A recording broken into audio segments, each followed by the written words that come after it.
नमस्कार मंडळी, स्वागत आहे तुमचं आमच्या आयुष्यात. आणि आज वार होता रविवार आणि धनत्रयोदशीनंतरचा दुसरा वार. आता आम्हाला सवयच झाली ब्लॉग टाकायची आणि तुम्हीही सवय करून घ्या लेट ब्लॉग बघण्याची. तर आज आम्ही निघालो होतो कुठे, तर काल खूप काम केल्याबद्दल आणि आवराआवरी केल्यामुळे खूपच कंटाळलो. रायाला म्हटलं आज काही इच्छा नाही घरी जेवण करण्याची आणि घरात बसण्याची, कुठेतरी बाहेर घेऊन चल. राया बोलला थोडा जास्तच लाडात आले, तुम्हाला लाडच दाखवतो. आणि राया घेऊन आला आम्हाला इथे इथे कुठे, लाडमध्ये नॉनव्हेज थाई रेस्टॉरंट. आणि बघा राया कसा हातवारे करून चलो म्हणतोय. रायाच्या मागे आम्ही सगळेच गेलो. आम्ही म्हणजे अर्जुन आणि त्याचे आई बाबासुद्धा आमच्यासोबत होतं. खरंच लाड हॉटेल खूपच छान होतं. जोक्सचं पार्ट, हे हॉटेल आम्हाला अर्जुनच्या आईबाबांनी सजेस्ट केलं होतं. ते इथे अगोदर येऊन गेले होते आणि रायाने सांगितलं खायचं चिकन चिकन आणि फक्त चिकन.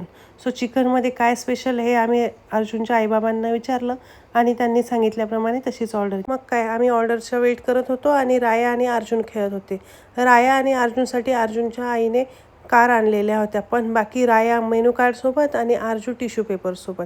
खरंच आजकालच्या मुलांचं कसं करावं, कितीही खेळणी असो, त्यांना काहीतरी वेगळ्याच गोष्टीचं अप्रूप असतं. बाहेर येऊन रायाने काही ऑर्डर दिली नाही असं होतच नाही, तर रायाने मागवलं होता लिंबू आणि फ्रेंडलाही टेस्ट करायला लावलं होतं. आणि अर्जुनचे एक्सप्रेशन बघा, एकदमच $1,000,000 होते.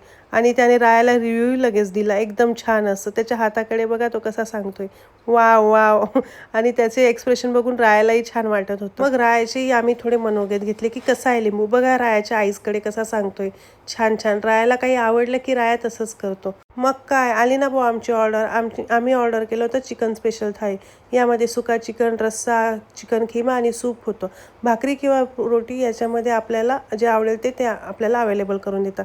बघा चिकन थाली खूपच छान होता आणि राया आणि अर्जुनचा डॅडा कसा ताव मारता येते. खरंच टेस्ट चेंज करायची असेल तर तुम्ही इथे नक्कीच जा लाडमध्ये. खरंच जेवणाचे लाड काय असतात ते लाडमध्ये येऊनच समजतं. आणि रायाही बघा किती एन्जॉय करत आहे. आता राया काय खातो हे विचारत असणार, तर राया आज पीत होता चिकन सूप. बघा त्याच्या आईसकडे त्याला किती आवडलं आहे ते. इतकं आवडलं होतं की बापरे काय सांगावं. राया नॉनव्हेजही खूप मनापासूनच खातो म्हणा, शेवटी आईवरच गेला. इतकं पोटभर जेवण करून झाल्यावर मी थोडी वामकुक्षी मारली, पण राया आणि रायाचा फ्रेंड झोपेल तर शपथ. मग काय आम्ही निघालो होतो कुठे कुठे कुठे कुठे कुठे कुठे तर राया आणि रायाच्या फ्रेंडने म्हणजे अर्जुनने आम्हाला ऑर्डर केली होती की आता फटाके संपत आले, आम्हाला फटाके घेऊन द्या असं.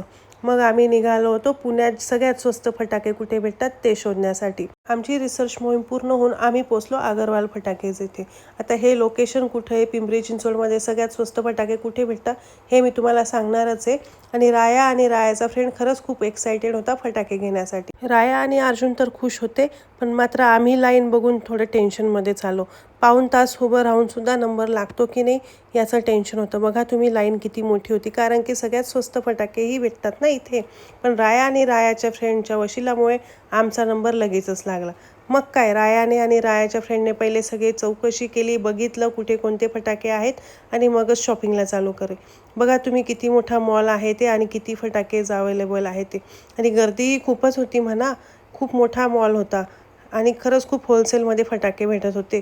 आणि होलसेलमध्ये फटाके भेटत होते म्हणून रायाने तर काय पुढचा मागचा विचार न करता फटाकेच घेतले. इतकी शॉपिंग की बापरे, थकून गेलेला होता राया. रायाने रायाच्या फ्रेंडसाठीही फटाके घेतले होते. तसं अर्जुननेही बरेच फटाके घेतले होते, पण रायाला त्याच्या फ्रेंडने फटाके घेतले की नाही त्यामुळे त्यालाही एक बॉक्स ऑफर केला. बापरे, खूपच जीव आहे बरं अर्जुनमध्ये. आणि आमचे फटाके घेऊन झाले, आम्ही बाहेर निघालो. लाईन मात्र काही संपलेलीच नव्हती. खरंच बापरे, खूप लोक आलेले होते इथे फटाके घेण्यासाठी. बघा रायाने रायाच्या डॅडाला किती फटाके घ्यायला लावले ते. आता तुम्ही म्हणणार नक्की पिंपरी चिंचवडमध्ये हे लोकेशन आहे तरी कुठे, सांगते थांबा. तर हे आहे पवना सहकारी बँकेच्या साईडलाच. बघा अगरवाल फटाकेज म्हणून आहे आणि हे फक्त दिवाळीच्या वेळेसच लागतं. आणि त्यानंतर आपलं ते हॉटेलही आहे रत्नालोक, त्या हॉटेलच्या साईडलाच हे अगरवाल फटाकेच दिवाळीच्या मोसममध्येच अवेलेबल असतात. ह्या दिवाळीला तर आम्ही नेहमीप्रमाणे सवयीप्रमाणे लेटेस्ट ब्लॉग टाकला आहे म्हणा, तर पुढच्या दिवाळीसाठी तुम्ही हे लक्षात ठेवा आणि पुढच्या दिवाळीला तुम्ही इथेच शॉपिंग करायला जा. आम्हाला काही रेफरन्सचे पैसे भेटणार नाही, पण तुमचे पैसे वाचतील त्यातच आमचं भलं. 5 वाजून गेले होते आणि मग आम्ही पुढची शॉपिंग करायला निघालो होतो, कारण की उद्या रायाचं आणि रायाच्या फ्रेंडचं आम्हाला अभ्यंगस्नानसुद्धा करायचं होतं. काहीतरी डेकोरेशनचं सामान घेऊया म्हणून आम्ही पहिले डेकोरेशनच्या शॉपमध्ये घुसलो. आणि आणि तिथे महागाई पाहून फक्त आम्ही 150 रुपयात 5 झेंडूच्या माळा घेतल्या आणि लगेचच माघारी आलो. आणि मग काय आम्ही आलो आकुर्डीच्या भाजी मंडईमध्ये. अर्जुनच्या मम्मीला थोडी भाजी घ्यायची होती. आम्ही मात्र काही घेतली नाही, कारण की आम्हालाही गावाला जायचं होतं. भाजी मंडई खरंच खूप मोठी होती आणि फ्रेशही होती. बघा वांगे आमच्या स्वागतासाठी कसे उभे होते ते. जोगसपाट वांगे खरंच खूप रचलेले होते आणि भाजीपालाही खूप फ्रेश होता. एवढी फ्रेश भाजी बघून अर्जुनची मम्मी काहीतरी वेगळीच खुश होती. जेवढे राया आणि अर्जुन फटाके घेऊन सुद्धा खुश नव्हते. आणि त्या भाजीमध्ये सुद्धा कमी पैसे करता येत होते, याचा आनंद मात्र काही अजून वेगळाच होता. मनासारखी भाजी घेतली. बघा आम्ही किती शॉपिंग केली होती ते. बघा अर्जुन कोणाला तरी आवाज देतोय. तुम्ही गेस करू शकले असणार तर कमेंटमध्ये सांगा की नक्की अर्जुन काय बोलतोय आणि कोणाला आवाज देतोय ते. रायाही त्याच्या डॅडासोबत काहीतरी हितगुज करतच होता. आणि मग 5 वाजून गेले होते आणि मग आम्ही निघालो होतो पुण्याच्या दुर्गा कॉफीच्या इथे. आता तिथे आम्ही चहा प्यायचा टायमिंग झाला म्हणून निघालो, पण खरंच चहा पिण्यापेक्षा आमची इतकी एनर्जी डाऊन झाली होती राया आणि अर्जुनला सांभाळता की आम्ही तिथे जाऊन कोल्ड कॉफीच पिणं प्रेफर केलं. खरंच हे टोडलर्सला सांभाळणं म्हणजे नाके नऊ येतात. पूर्ण एनर्जी डाऊन होते. अरे गप्पा मारता मारता एक सांगायचं लक्षातच नाही राहिलं. तुम्ही नोटीस केलं का? आम्ही पुनावाचा टनल एकदम म्हणजे 4 ते 5 सेकंदातच क्रॉस केला. हे म्हणजे जगातलं 8वं आश्चर्यच म्हणा. कारण की नेहमी इतकी गर्दी असते की तेच टनल पास करता करता आम्हाला अर्धा ते पाऊण तासही कधी कधी लागून जातो.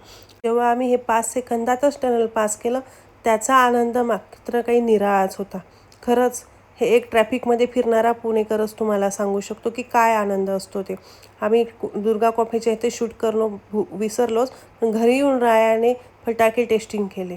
आता त्याला फटाके फोडायचेच होते आणि तेही घरातच फोडायचे होते. सो आम्ही त्याला डायरेक्टच असं कॅरी बॅगमध्ये दिले. आणि काय करणार, होलसेल पण तर आणले होते ना, खूपच स्वस्तही पडले होते. मग काय धुराळच. बघा राया कसा एन्जॉय करतोय ते फटाके फोडताना. आणि तीच पिशवी सारखी सारखी आपटली की ते त्यातला एक ना एक फटाका फुटतच होता. सो रायाला कसं बसं झोपवलं आणि मग ही तयारी चालू केली. आता ही तयारी कसली तर हे तुम्हाला बघायला भेटेल पुढच्या ब्लॉगमध्ये. चला तर भेटूया पुढच्या ब्लॉगमध्ये. लाईक, सबस्क्राईब आणि कमेंट करायला विसरू नका. आणि हे नक्की कसली तयारी आहे हे बघायलाही विसरू नका. बाय.